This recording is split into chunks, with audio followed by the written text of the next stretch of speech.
So tell me, how has it been since our last session? Well, I had to listen it again because a few things I missed the first time or it needed to, enter my mind. I But see. now it's totally clear and I enjoyed it. And Oh, good. yeah, totally. And I've tried the candle with meditation, Yes. but it doesn't work. Oh, okay. It distracts me a little bit more. And I found out, Ashley, that since that time, it started maybe a little bit before, I'm having a hard time now meditating. Hmm. Not having a hard time. I used to have some kinds of messages coming in, Hmm. not like if I was hearing something, but like an impression or images. Hmm. Hmm. And since more than a week now, I don't have anything like that happening during my meditations. Uh-huh. But I found out that I still have my answers, but it's more direct with synchronicities. Hmm. People I meet, I still have the answers, but through videos I see on internet. I spend a lot of time on internet because I put videos, people talking about something, about awakening and all that, Ah. while I'm doing something else.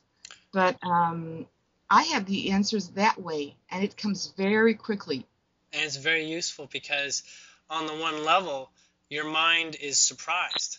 Your mind doesn't have a chance to block itself. And so what you're observing through the information that we got to where the candle was actually a modality, you'll probably find it in the future, but it's this place where the mind is not quite ready for the surprises in a place where it feels like it's inviting it deliberately. It's like, I don't want to be a part of anything crazy showing up. I don't want to be a part of anything mysterious showing up.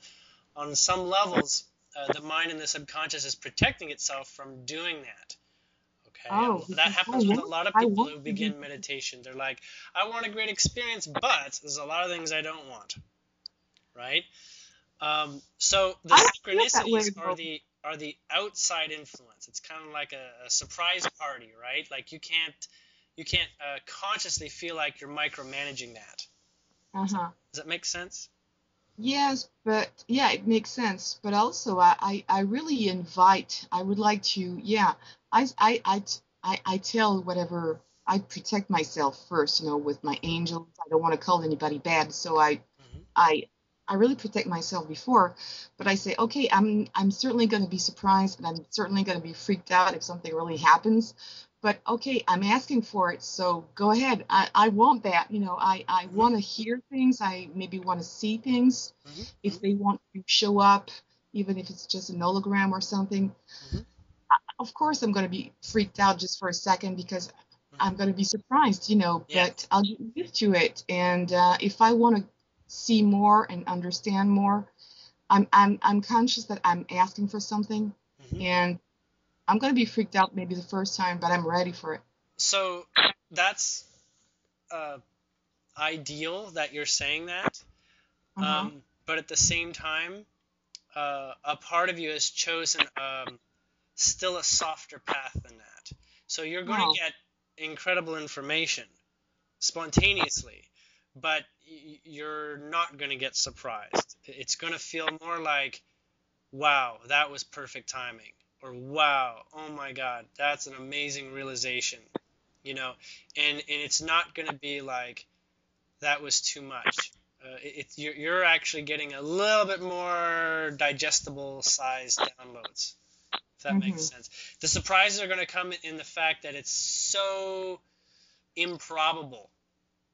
The improbability factor is there, but not the impossibility factor, right?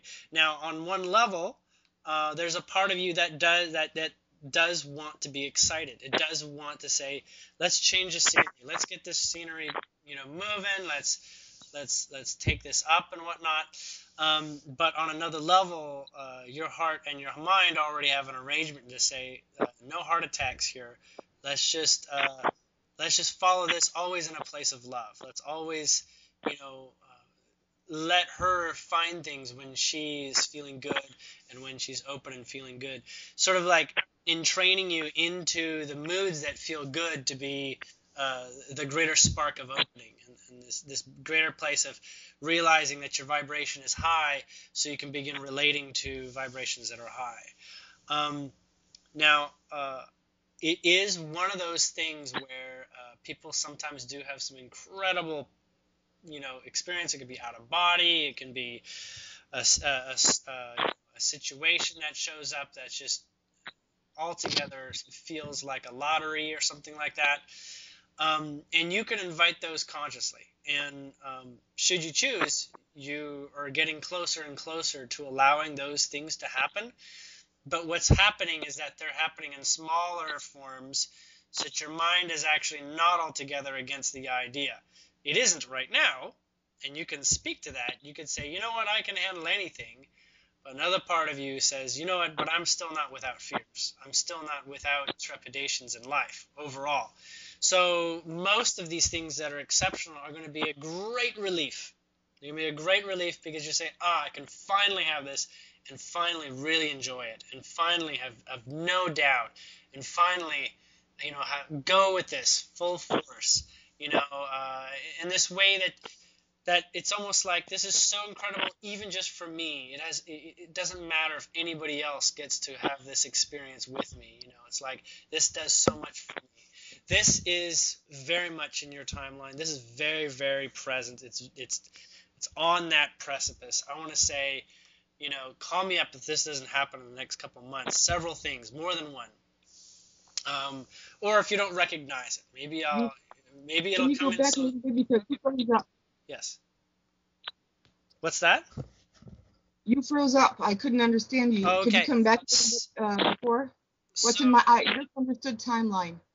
So it's if you don't have an experience that's a little out of the ordinary, that you did not really see coming within the next couple of months, I'd be really surprised, because it's kind of on your doorstep. It's kind of there, but there's a couple things that prevent it from being right now. Does that make sense? So on one level, maybe us talking has been miraculous enough. Some of the things that have come up, maybe that's miraculous enough for the moment. The mind is, I'm okay with this, I can work with this, but at the same time, it's like this, my life is changing, that sort of feel. So I'm perhaps one example of it that is like the modality that your mind and heart are saying, I can go with this, I can work with this, right? So, and so, this thing that you're inviting, or actually multiple things, it's like categorically, once you see one, you're like, I can go for another, definitely. Give me another shot. It may come from other people. Like I'm a circumstance, perhaps. It can be other people that bring this up and stuff, or somebody, shows up in your life that has something to say, and you're just like, oh my God, I've been waiting for you. I couldn't believe it, or something. Now, on a couple different levels, they are very specific to things that you have. It's like a small, we'll call it a small graduation ceremony, like a personal place where you have actually, over your life, you've been doing this, and recently you've been slowly putting things behind you, right? And so there's sort of like, I just passed, 10th grade of high school or something, and now you get a little celebration effect, just to remind you that now you're really liberated with all that you've developed here. Almost like that celebration is what you're asking for, and the letting go and the developing what it took to get to that place is what you're going through, day by day, synchronicity and just, little subtle life lessons. Like it all adds up, So that the way that I see it, this might help you understand. The way that I understand it is that you're your own magnetic field, right? You're like your own, Earth with a North Pole and a South Pole. You own your magnetic field, and you're attracting things like this, and you're attracting experiences, and the experiences that you see, will say they're on the surface of your planet, right? They're like your facts. You call them facts because they're here. You can, journey to Mexico if you want to journey to Mexico. It's there. You're confident. But the things that are like outside the atmosphere, they're sort of like, they're like celestial objects. I could say the moon's there. You could say, I know there's God there because the moon's there, and I believe in the moon, but I haven't been there. I can't say I know God or the moon inside out. So there's a lot of things that are in your field. I'll call them celestial vibrations that move in and out, and they kind of, a lot of them work on an elliptical orbit like comets do. So you've got like this process where there's this period of time where, you know, if it doesn't land on your planet, if it doesn't like come and become a physical experience, you got really close, which means after some time, if you didn't actually experience it, that means, okay, we're going to take a break, we're going to take it away for a while, but it's going to come back again for another try, right? Some people call this the wheel of karma, right? You have a chance to skip out of the orbit of the karma that's like an elliptical orbit, like a comet, but you know, you always got another shot, and it'll be like another experience, you know. So these things that you've attracted, and you don't, you know, there's things you've asked for that you didn't get. It doesn't mean that they can't be there. It just means that, well, you had some we'll call circumstances that made them ripe, and you didn't quite, you weren't quite ready for that go, and you know, you're gonna let it come back around. It reminds me the vibrations of when I went to the swimming pool and I had a chance to jump off the high diving board, right?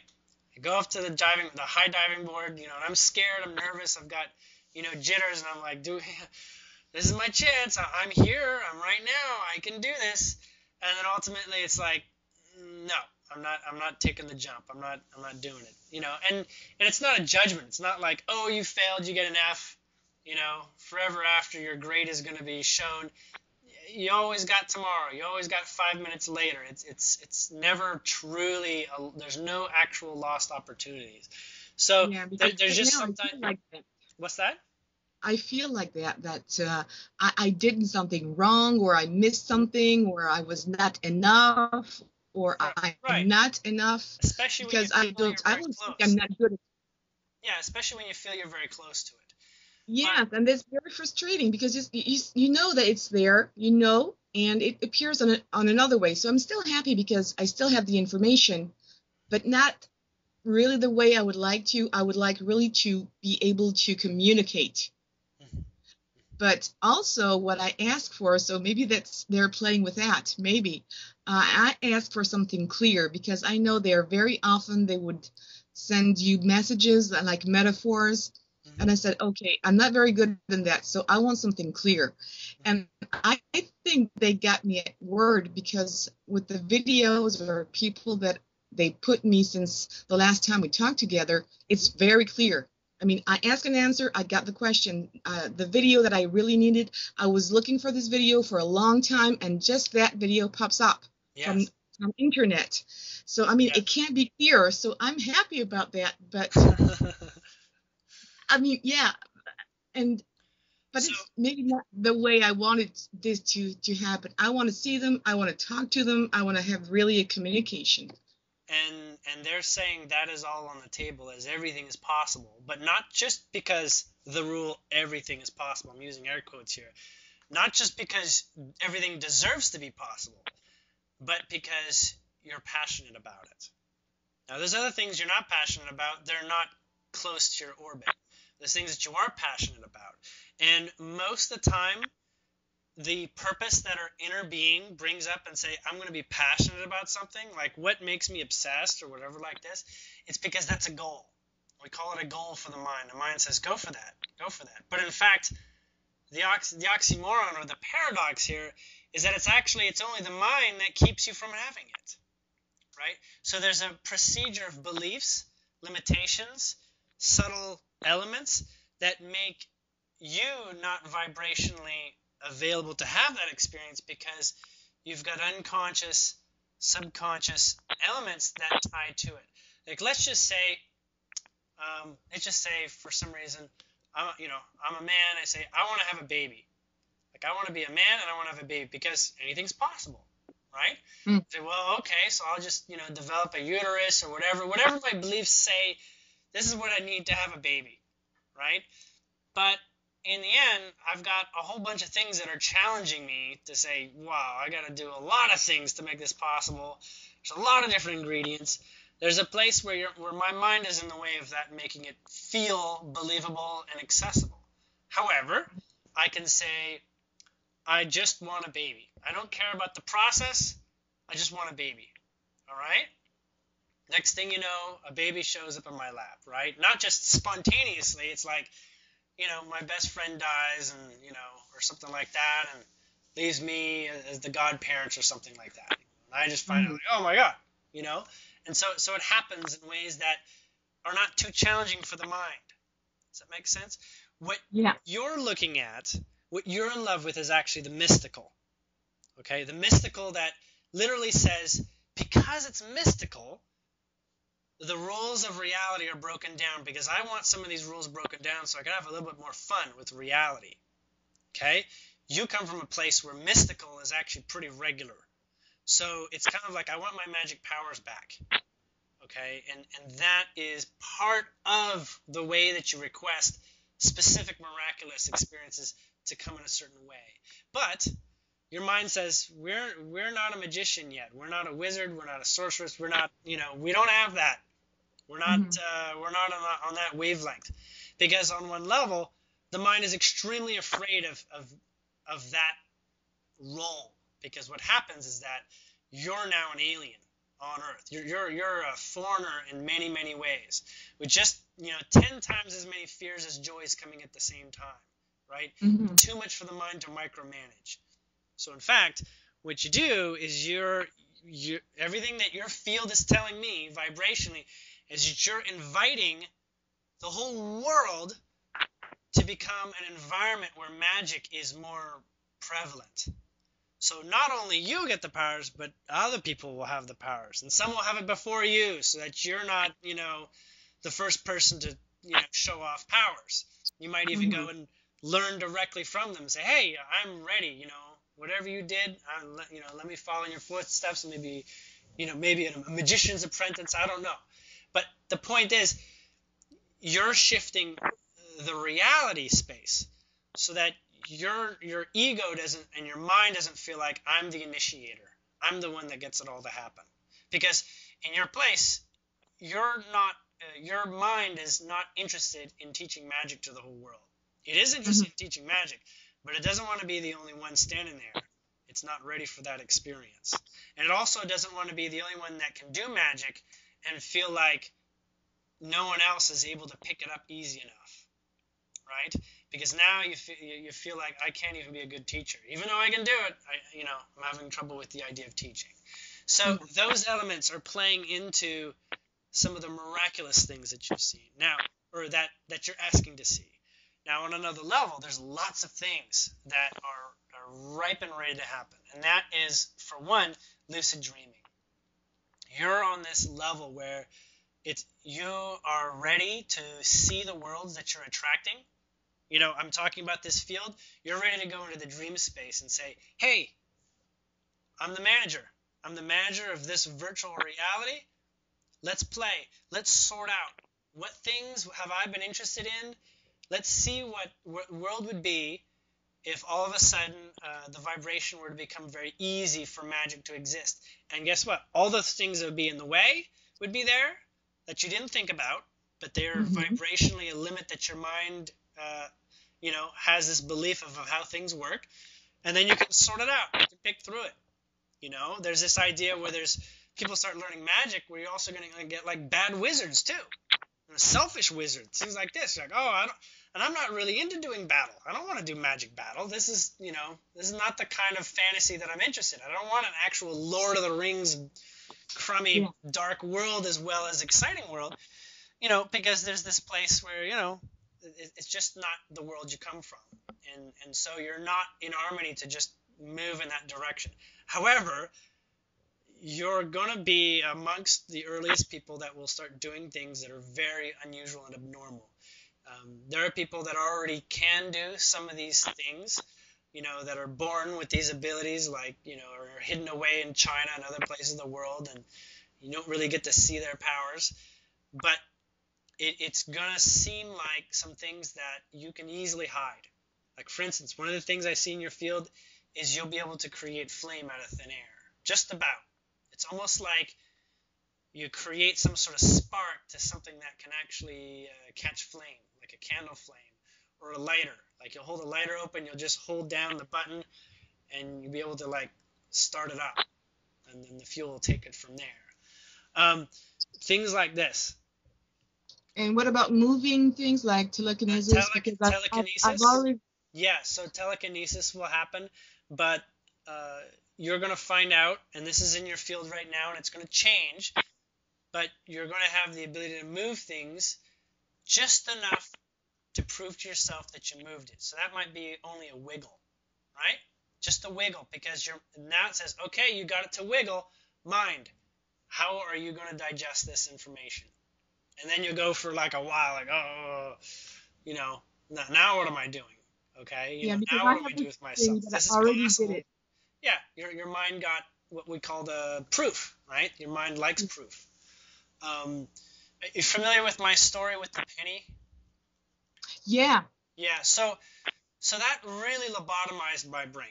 I mean, that really threw me for an amazing curveball. I tried to do it 2 times in succession afterwards, failing to do it.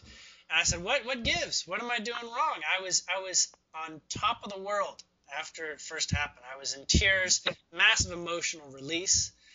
It was incredible. But the subsequent times I realized since then, my mind put up defenses. It went bing, bing, bing, bing, bing, bing. Oh no, oh no, no. You can't have this ability. Okay? As much as I was like, you know what? I want to start creating money out of thin air. I want to make like gold nuggets or gold bar, and I'll be financially free, my mind said. And then my mind said, no, actually, because you're not ready to be in a financial responsibly place like that.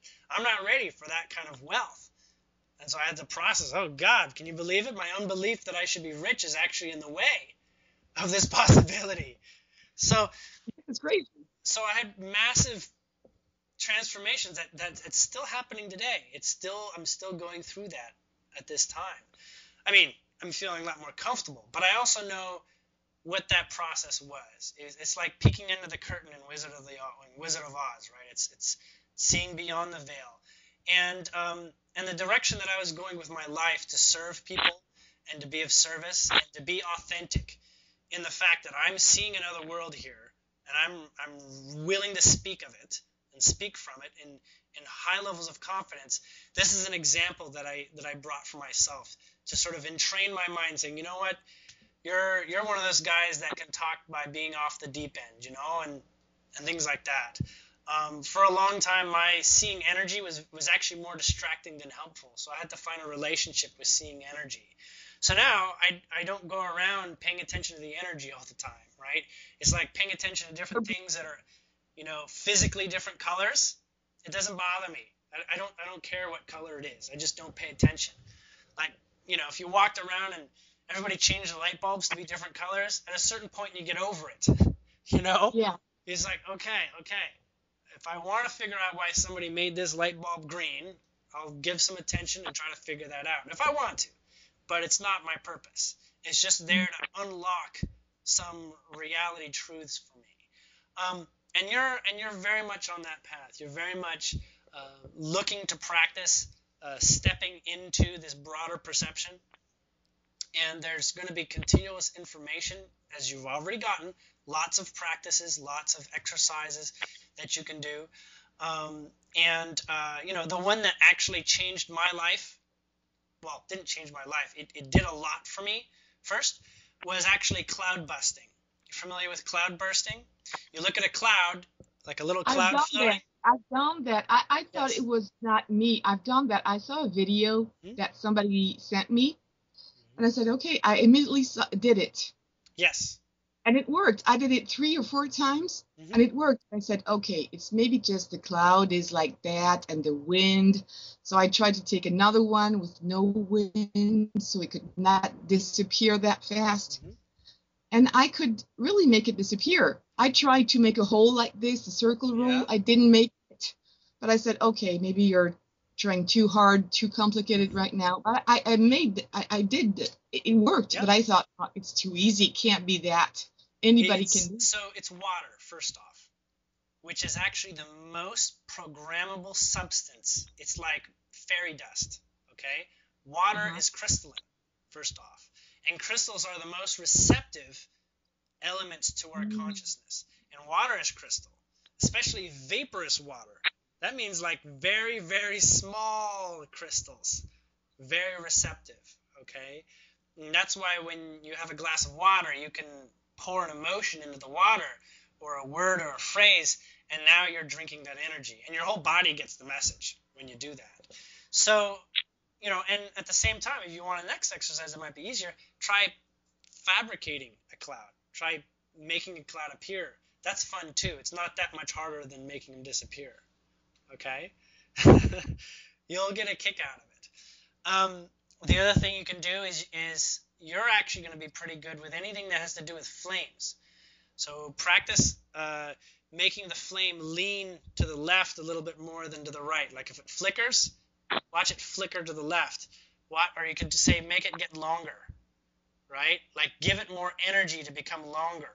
Things like that, or watch it get shorter. Things like this that don't normally happen on, by itself. You're going to see your ability to do this sort of thing. These are allowed because your mind is able to say, good, something's happening, and I'm not going to be able to blow up the world with this ability, right? I'm not going to be able to screw up the world with this ability. There was a timeline that I had a dream about, and it was the 3 nights of darkness, apocalyptic moment, right, where the sun didn't rise for 3 days. And during that time, I showed up in the middle of it, and everybody had nearly instantaneous manifestation abilities.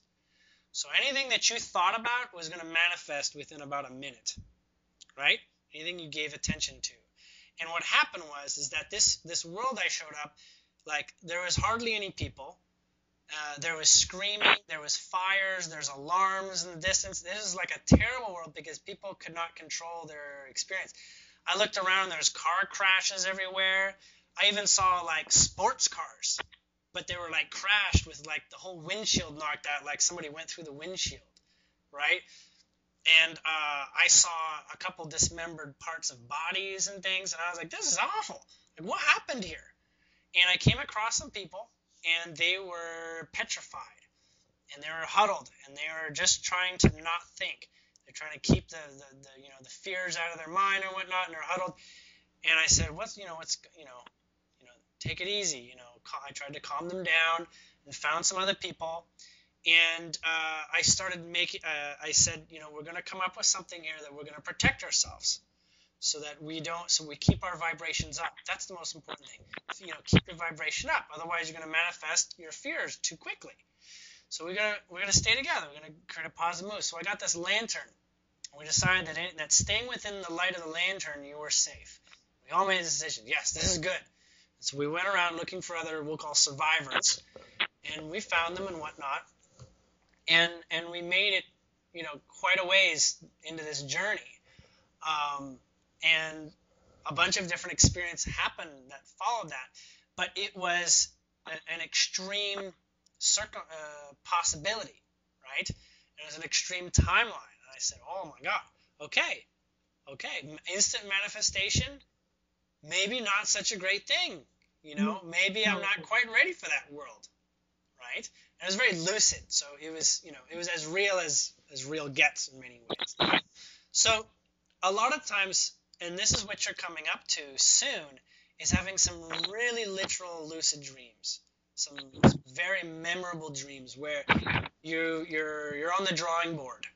There's this show called Star Trek: The Next Generation, where they have these holodecks.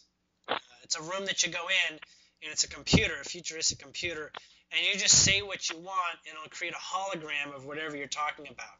So it creates the reality in front of you. This is what you can do in lucid dreams. And the parameters goes on generalization. So it goes on the best assumed intention that you have for your commands for what you want to show up. But you can refine it. You can sculpt. You can get into details or whatever you say. Oh, yes, I was thinking about this, but I want to make it more specific. This is the place where you're going to begin practicing your extra normal intentions with magic, and remember this. See, one of the parts of why a lucid dream is useful to waking life, when you have an intention with what you're doing with it, it's a lot of fun. It's a playground. But when you have an intention, they say, I'm going to do lucid dream because I'm going to train myself a little bit with learning how to work with manifestation abilities and find out what it is I've got in the way of making it totally comfortable for me to do now. So you get into this practice of how to remember how to be the sorceress that you've been in other worlds that are a lot more or less dense, not so much energy. So there's this thing with density of energy. We're kind of like living under the ocean. Everything's very packed and slow here. But when you go into lighter densities, like when you're dreaming, you go into the other worlds that have a lighter density, like above 7th especially, you end up in areas where things are much more flexible, right? So when you're dreaming, it is actually a place. Even though it has a different rule set, it's a rule set so that your mind gets a bit of an education when you choose it to be lucid. So when you play with, and when you're in your dreams, everything is vibrationally symbolic, energetically symbolized. So everything, that you have in a dream, you can interpret it. And your mind can take that back and say, okay, so maybe I didn't know what was going on in the dreams, but I have all these symbols that speak to the energy of the feelings and the moments and stuff like that. It sort of like fills it in, sort of speaking on that level. So the dreams can help. It's like a lucid dream is saying, mind, you're going to get to witness this. You got a little video camera called your memory. You're going to tape this. So when you go back, you have a certain amount of memory of what you're going through, right? And you're going to be a conscious observer without a veil of what's going on. And you get to take that back. A lot of dreams, you don't have that ability to bring it back because it's too light. It's like you're taking like a cloud that's soft and fluffy and trying to squeeze it into a cup of water. It's like, Yeah, oh I man, never remember my dreams. you need a massive amount of attention. Like when you wake up and you decide, I want to remember this dream, I'm going to remember, and you think about it a lot, like something that you remembered, but you keep saying, yes, those memories you can remember because you applied a lot of this world's attention to it, right? From this place, you work in a thicker, viscosity of energy so you can make that manifest. So especially when you do lucid dreams and you say, there's some stuff in there that was really excellent, you can come back here and you say, it's going to be excellent here. This is possible. This is going to happen. And you can give that life to it and say, I know what I want physically. Send that out. Show me all, bring to me anything that's in the way for me having that future. And that's what you get. So all your little obstacles and challenges in life, they're all tests for your mind to overcome to get to what you asked for. That's what a lot of the law of attraction is about. It's like, why can't I just have it? Why don't I have instant manifestation, right?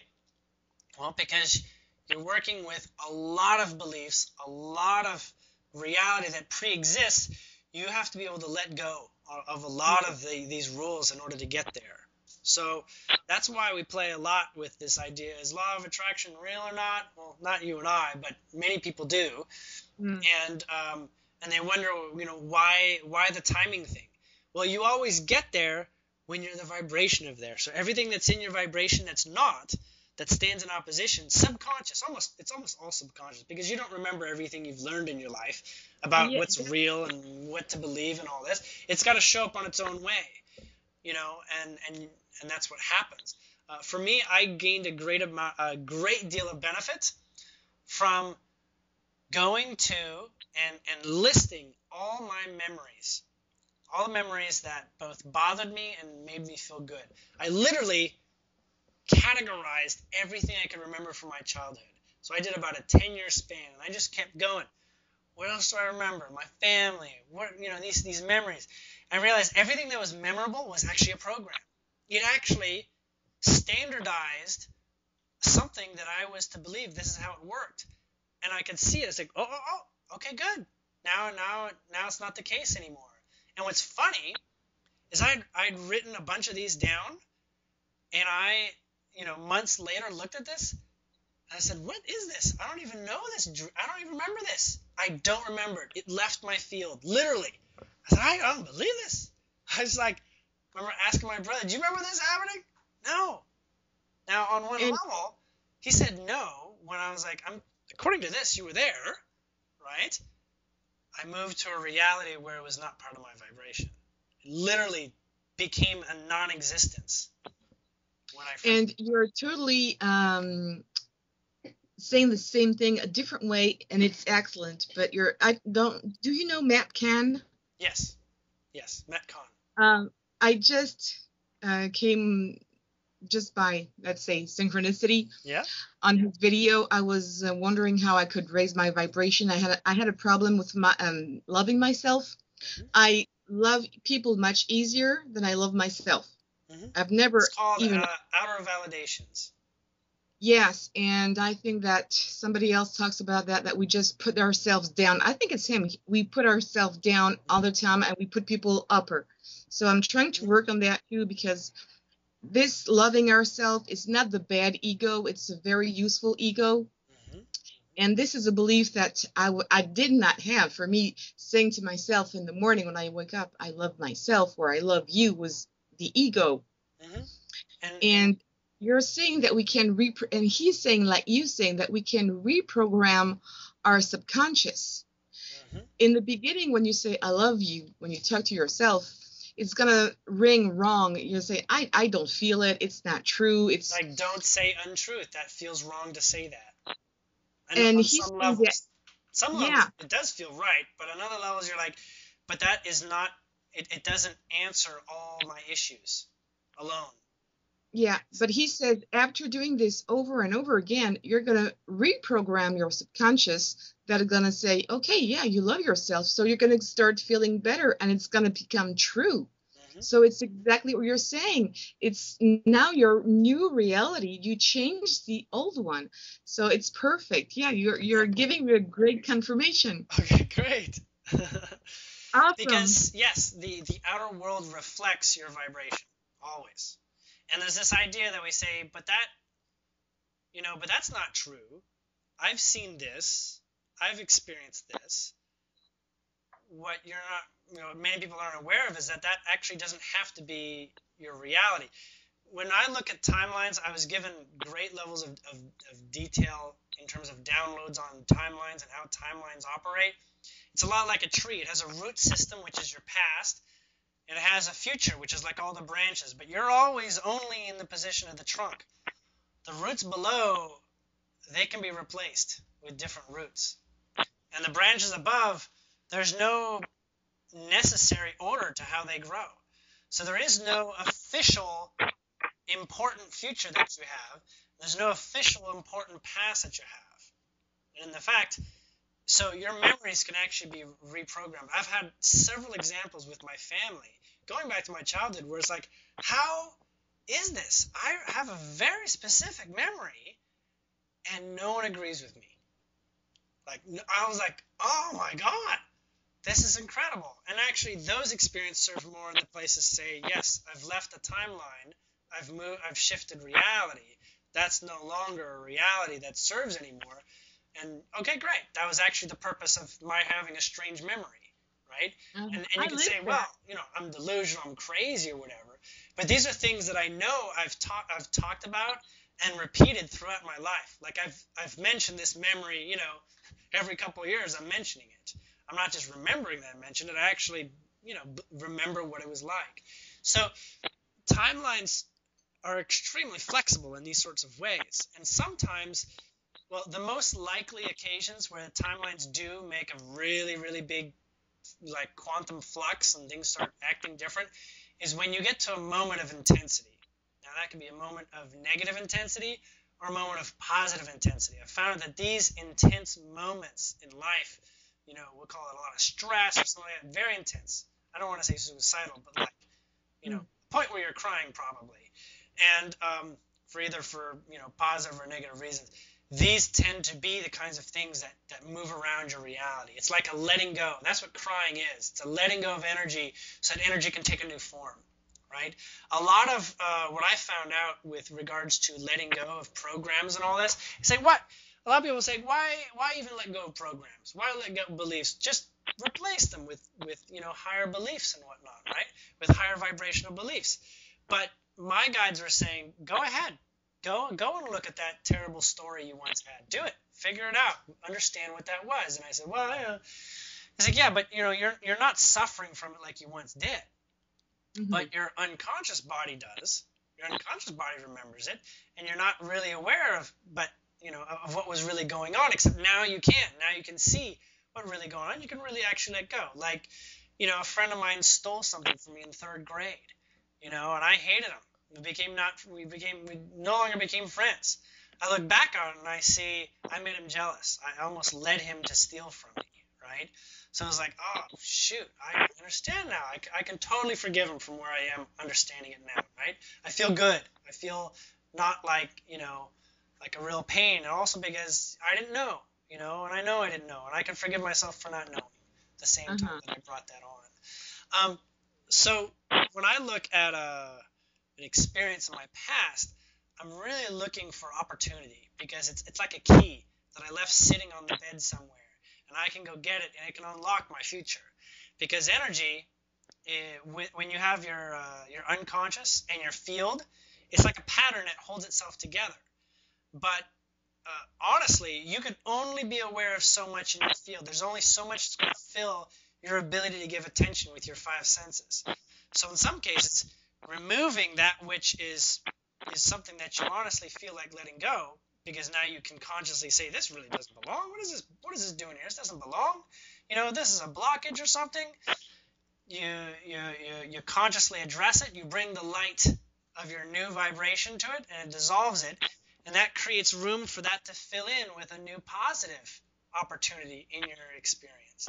It's kind of like, you can only be friends with up to maybe maximum of 300 people in your life at one time.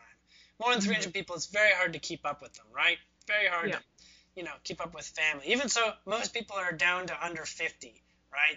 They're good with not talking with more than 50 people a month or even a year in many cases. So this is a lot what our field is, right? So there's lots of things. It's like friends you got to let go before you can have time for new friends. It's a lot like that. So you have to say, we had a good time. You were a good friend, and I sincerely hope you enjoy the rest of your life or wherever you're going. I wish you luck, but, I'm moving to Kansas. I'm not going to see you anymore, something like this.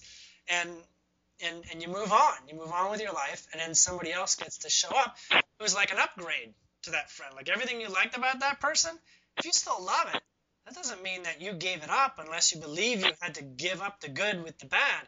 You get to have the good. You get to have whatever your vibration is. And so that's why I like looking around at people in your life to tell you, where am I? What am I doing here? Sometimes you have to do that. Sometimes you have to look around. What have I agreed to that I'm not really all that in for these days? And if I can find a way to let go of it and forgive myself for, this idea that maybe I asked for it, but I don't have to have it now, I can say, yeah, I'm allowed to let this go. I'm allowed to not give this any more attention, and then you get to see what the upgraded, new vibration is, right? So it's a lot of what goes on for me on a daily, even momentary basis, and this relative approach is my way because I enjoy the relationship with my mind.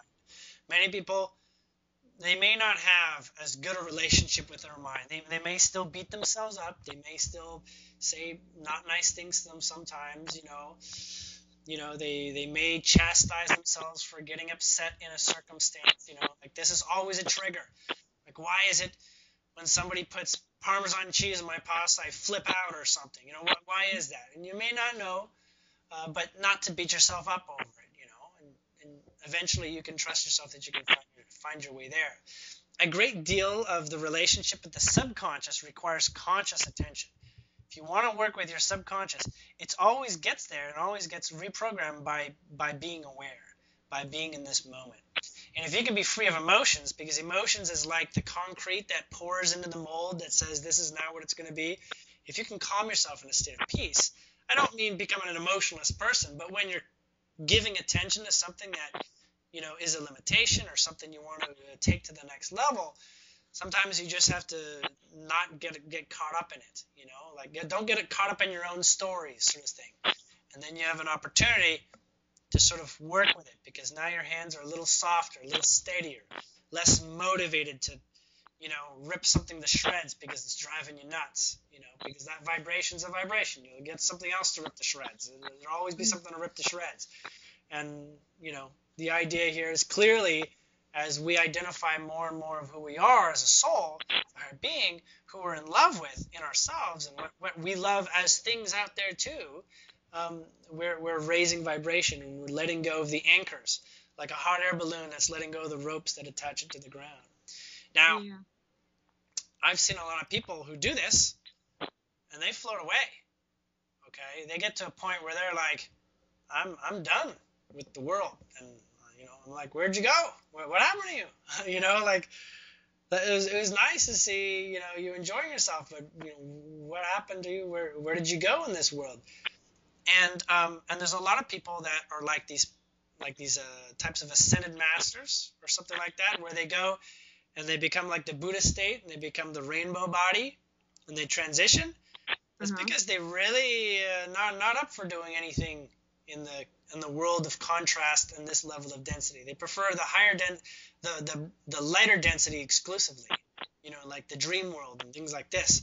The world that is much more of their conscious making, right?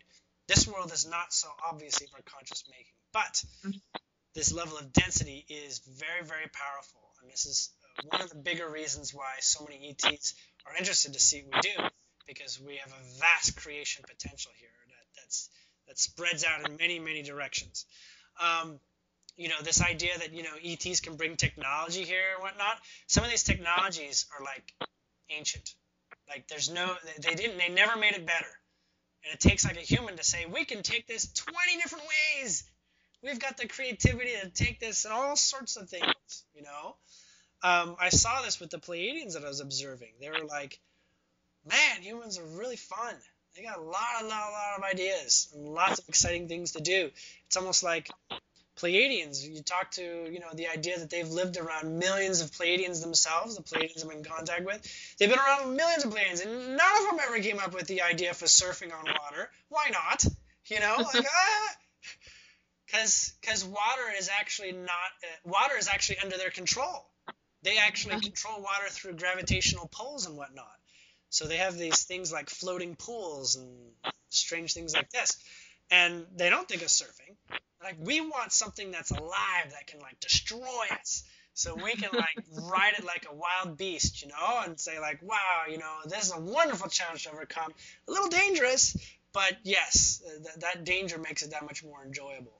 So it's funny, when they started looking into my life and they started paying more attention to humans, you got these daredevil Pleiadians that started doing something. Like, what are you guys doing? You're doing crazy stuff. You know, like they. Yeah, I think they have a lack, from what I understand, of emotions, and we maybe our emotions can drive us crazy and make us do bad things, but on the other side, it can be beautiful, and they envy our emotions, our happiness, our joy, and because it's a duality, we can enjoy both. We can have the bad things, but we can have wonderful feelings too, and they don't know that. They just have apparently one feeling. When they're higher enough, it's just love. Yeah, so it's a connection with what's always the most appropriate thing. Imagine, if you will, you know, royalty, and you're, you know, raised as a princess or a prince or whatever. There's like an appropriate thing to do. Like, this is what you do as a prince. This is how you eat your dinner. This is always like foreseen as the best vibration, but it gets boring. It really does. And so they, like humans, there's different levels of Pleiadians. We'll say more childlike and more mature or something like that. And the ones that did all the crazy stuff are the more immature ones that are more open to say, let's mix up life. You know, let's throw a wrench in things. There was this place that I observed where they were doing their observation of me. It's like this, it's not exactly cubicles, but a whole bunch of desks with computers or these weird fish tank monitors. And they were organized and everything, and people would work at these things. And they saw bicycles.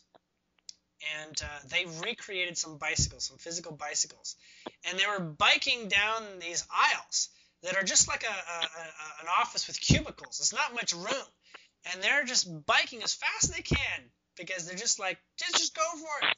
And they were crashing, and they were not good on their bicycles. They were hitting things, they're crashing, they're running into people, and it was a real big mess. But everybody was so alive during that process. Everyone was so like joy. I mean, they were getting hurt, they were getting bruises and things, but they were just laughing. It was so exciting, these types of things, and many of them, they will show up one day. And they'll be, peaceful, and they'll be calm, and they'll wait for us to say something, whatever. But really, what they can't wait is just say, "Let's go play." That's really their ideology, that they're, we got to do the formal ceremonies or whatever. We got to follow certain little rules with, but they can't wait for when it's just, let's just live together and have fun. That's a great part of motivation for me, knowing that there's this future for us. And on another level, it's like I can't put too much attention to it because it's not quite now. I just have to say that's going to be fun. That's going to be great, Much like when I was a child in high school, I was like, when I finish high school, it'll be great, that sort of thing. Yeah, it's always like that. Yeah. Oh, I'd love to see that. That would be awesome. Mm-hmm. So this is still your time. Do you have questions that you want to drill into specifically? Yeah, it doesn't concern. Well, it does concern me a little bit. I was wondering, when you have families. I'm taking the example of mine, and it might interest some other people. But my mother is taking care of my father and my grandmother. Yes. Both home, and she doesn't have a life any longer since 10 years now. Right. And I talk to her about this. She's the only person I've been talking to her because she's the only one open-minded, miles and miles away around me. My husband's not, my friends are not, my relatives are not. Yeah. And so she understands, but I also am aware that she is not able to practice the positive thinking with all that's happening to her. So there's lighter ways to do that. You familiar with That's the question. Is she going to go 4D? Because I can't imagine going there and leaving her alone. No, even some of the crummiest people you're aware of are going. Even some of the people that are crummiest. It's just going to happen in a bit more of a short span of time. See what happens. Okay, let's just say they're standing there. Okay, we're outside their door. Your family that doesn't know anything, and lo and behold, Superman lands on your lawn. You'd be like, "Oh my God! I thought you were a piece of fiction. I thought you were fiction." Okay, literally. Do you have laser eyes? Can you see X-rays? Can you fly? Yeah. Are you made of bullets? Yeah. Yeah. Sure. Go ahead. Test it all out. I'm the real deal. You'd be like, what's going on here? A piece of evidence can do a lot for many people's minds, and almost everyone's waiting for some evidence of what the new world really is like. It is on its way. It's becoming more and more visceral. The truth of evidence of what reality is really made of and what's really going on behind the scenes with, say, the government and stuff, that's all asked for. It's all making its way forward. And it's going to make it a lot easier, and it's going to go fast. They say, well, if Superman's real, then gosh darn it, UFOs have got to be real too. And if UFOs are already real, then, I suppose one could land on my yard. Maybe I'm not that lucky, but maybe one does the next day. I go, oh, how did I do that? How did I make a UFO land in my yard? And I say, well, because we want you to know that this is possible, that this is your choice, your place in choosing reality. So this idea that people are not in control or are not aware of what's really going on, that everybody is going in this journey. And one of the reasons why it seems to be going slow seems to be like, why hasn't everybody heard about the Cabal at this point or something, or Illuminati or whatever? Why is that? Because we want everybody to be kosher. It's like, do it right, because we want everybody to make it on this ship, okay? We want everybody to enjoy this. We don't significantly want to piss anybody off or leave anyone behind. So on one level you say, go as fast as you can, drive fast. A deeper part of you in the vibration you says, you know what, I want everybody to enjoy this. There's not a person I don't believe should not enjoy this freedom and the inner, deeper levels of you. So your love for them says they're coming along in my reality. They're coming along. And they will. And this idea that you're the one to make it happen is not necessary. Your mother is, on many levels, someone that's going to confide in your example. And it doesn't mean you have to be perfect. You just have to be better than what she thinks a normal human can be capable of being. It's almost like you're the pride and joy. And so it's not that you are unhuman as a result. You're very real. You're very alive. You're very, I make mistakes, I make successes, and I'm making more successes than mistakes, that sort of thing. And in her case, there's only one message I'm being told to give her, is just practice acknowledging silver linings. Just practice silver linings. What's the silver lining? Silver lining is like something happened. Well, the silver lining is something good did happen out of this, right? There's something positive to get out of everything. That's a silver lining. Say just that's I talked to her about that. Yeah, say just do it. Just there's no reason not to. I mean, you don't want to. No, I'm not going to call you delusional, and you don't even have to tell people that you're practicing silver lining, so that you don't have to feel like other people are judging you for being impractical. But give everything an opportunity for a silver lining, especially when it bothers you. When something bothers you, say, what do I get to take out of this? What positive do I get to take out of this? And if you get really lost, say, call you, and you'll have the vibration to help her with that. Right? It might be something just outside and you'll be able to reveal on one level, maybe just you understand it, of a loophole of limitation she might be holding on to. Okay? Yeah, because she's quite negative because of all what's happening to her. So Indeed. I tried to pull her up, and it works for as long as I talk to her for a few days, and then a few days later it's come back down. She has to do her own work, right? It's this place where silver linings is not a difficult practice, right? It's something that children are taught. And an attitude to suggest not going for silver linings is actually an attitude saying, I'm not going to do a silver lining because you're better than a silver lining.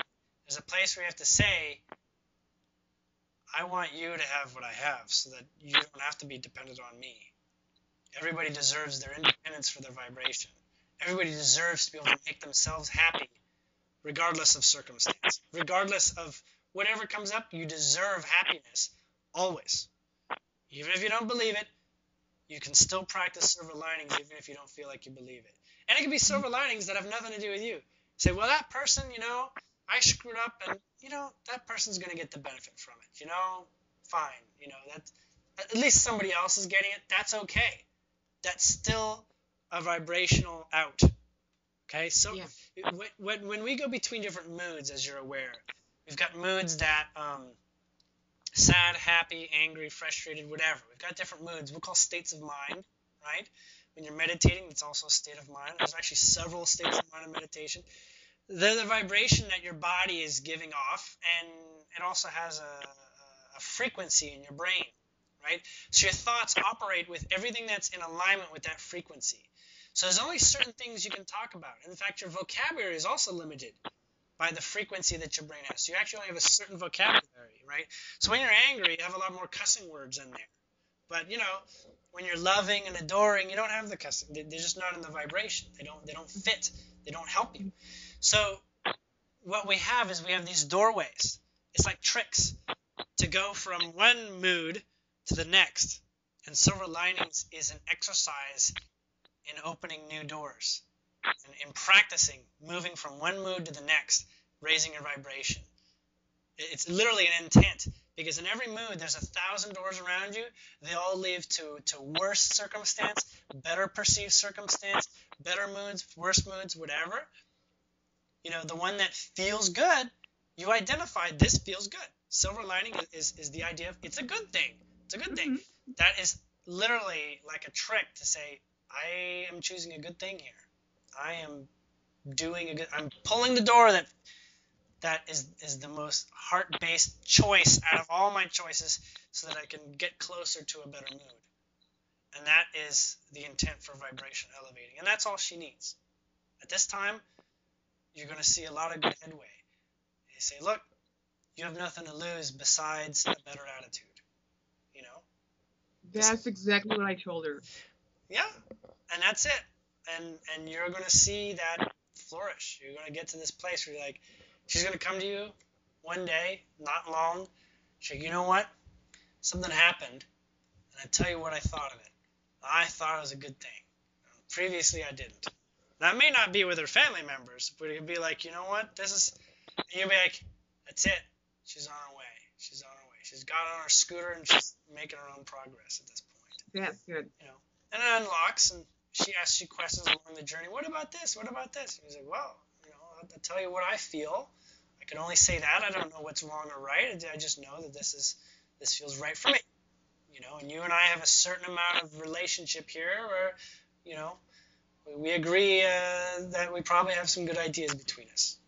Yeah, and that was a question very important for me, because during one of my last meditations before I got this stagnation, I really had the feeling that it's more than a feeling. I'm sure somebody, I can't tell who, but I had the possibility, tell me if I'm wrong, I could go.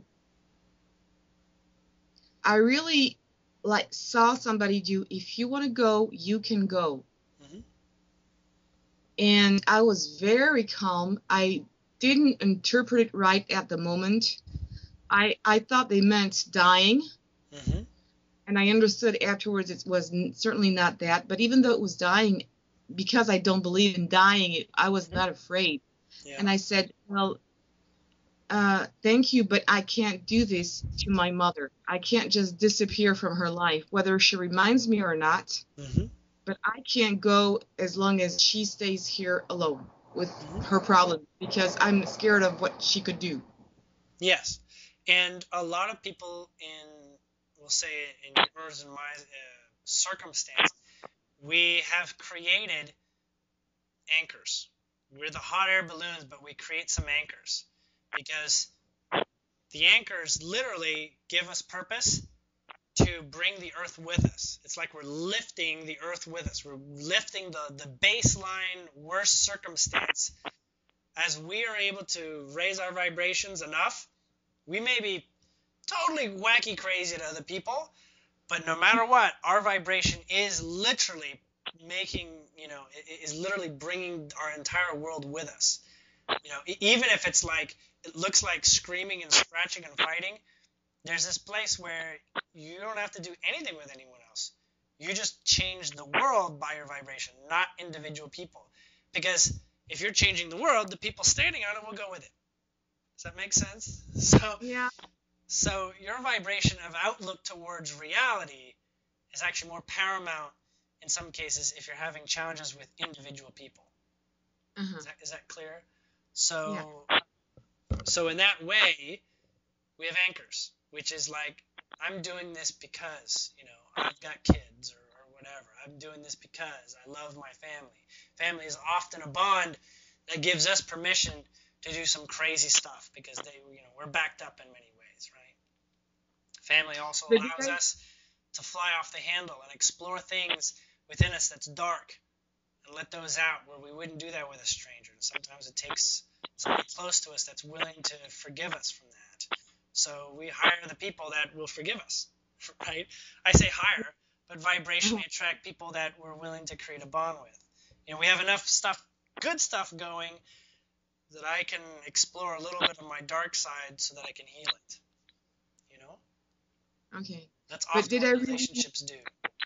Did I really live this experience? Did I have the opportunity to go, or was it my imagination? Imagination's real, first off. Okay, imagination may just be a little bit more like an opportunity rather than physically observing it in a physical way. But recently I've talked about timelines and death, and parts of you go into the future, and you live out that future of that choice, and then you come back and you're living the best decision of all your tree branches going out, trying things out. And so they come back. You actually time travel in a sort of way. The place where you don't remember time traveling is because that's one of the rules. It's one of the rules of physical reality where you go, you can even die. You can die and see what it's like dying, and you come back to say, you know what? I totally see I can do a whole lot better than that. From being dead, I can look around at what's going on now a little better. From being a dead person, as a spirit, it's like, oh, that's not a big deal. Let's just change one little thing there. We're going to do this. We're going to walk left instead of right. I'm not going to get hit by a ton of bricks. And for the moment, we're going to stave off dying. And I'm going to go about my life. So in my case, I found out at this point that I've died more than a dozen times. Me, physically. And they almost all happened around a couple of circumstances where my illness was high, or I was in a high-risk situation, or I had a lot of stress, certain circumstances like that. And a lot of people who are suicidal, they've killed themselves in many ways and come back and try to do it better. Now, there's this idea where death is a problem when it's somebody else. I can own my own death, right? Mm-hmm.